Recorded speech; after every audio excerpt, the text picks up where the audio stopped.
আসসালামু আলাইকুম এভরিওয়ান, সবাই কেমন আছেন? সবাইকে অসংখ্য ধন্যবাদ যারা আমার ভিডিওটি দেখছেন। আহ, সেই সকাল 7:30 বের হয়ে রাত 10:30 11টা মাত্র বাসার সামনে আসলাম।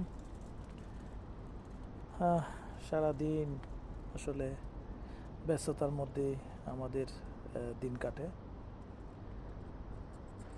ভাবলাম গাড়ি থেকে নেমে একটা ভিডিও করি, আপনাদের সামনে উপস্থিত হয়ে কিছু আলোচনা বিষয় ভালো দিক তুলে ধরি। আসলে বাস্তবতা অনেক বড় চ্যালেঞ্জিং বিষয়। আপনি যদি জীবনে বাস্তবতা উপলব্ধি করতে পারবেন যখন আপনি নিজেই সংগ্রামের জন্য সামনের দিকে এগিয়ে যাবেন। আমরা পৃথিবীতে কদিন বাঁচব? মানুষের, আমি আমার এর পূর্বের ভিডিওতে বলেছিলাম, মানুষের জীবন খুবই সংকীর্ণ। কখন কার জীবন দুনিয়া থেকে কে কখন কোন টাইমে চলে যায় সেটা মহান রাব্বুল আলামিনই জানে। তাই